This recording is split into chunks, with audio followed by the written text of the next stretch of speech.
Assalamualaikum warahmatullahi wabarakatuh. Kembali lagi di Koki MP Komunitas Kajian Ilmu Manajemen Pendidikan yang diampu oleh Bapak Amril Muhammad selaku dosen Prodi Manajemen Pendidikan Universitas Negeri Jakarta. Saya Muhammad Fauzan selaku mahasiswa Manajemen Pendidikan ingin memaparkan materi tentang konsep dasar jasa.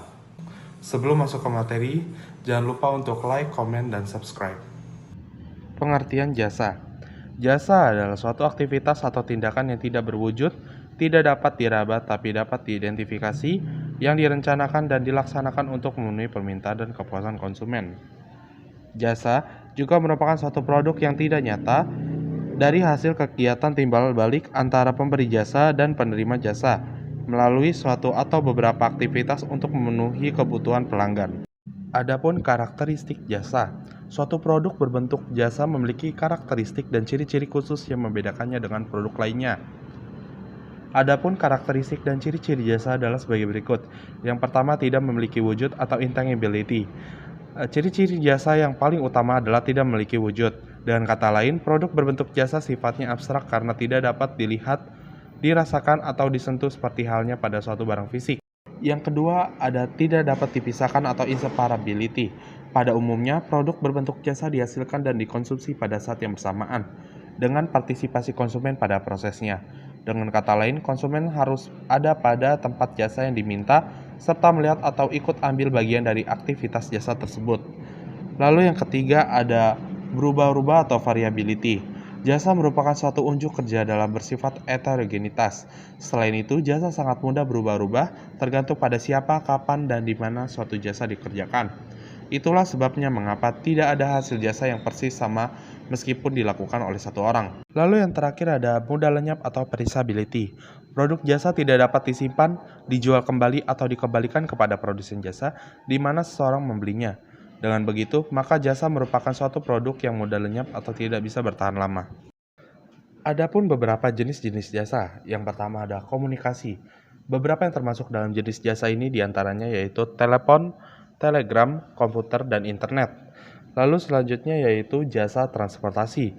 Beberapa yang termasuk dalam jenis jasa ini diantaranya yaitu taksi, jasa pengiriman barang, jasa angkut barang, dan penyewaan mobil. Lalu yang ketiga ada jasa hiburan. Beberapa yang termasuk dalam jenis jasa ini yaitu kebun binatang, taman bunga, tempat wisata, tempat hiburan, dan lain-lain. Lalu jasa yang terakhir yaitu jasa rumah tangga. Beberapa yang termasuk dalam jenis jasa ini diantaranya yaitu seperti asisten rumah tangga. Selanjutnya, ada pun beberapa filosofi konsep yang harus dipahami oleh perusahaan jasa.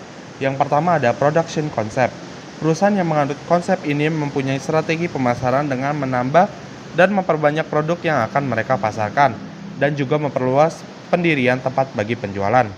Lalu selanjutnya ada selling concept. Konsep strategi pemasaran yang digunakan oleh bisnis jasa dengan menjual produk berupa jasa kepada para konsumen dengan memberikan produk terlengkap dan juga skala penjualan yang lebih besar.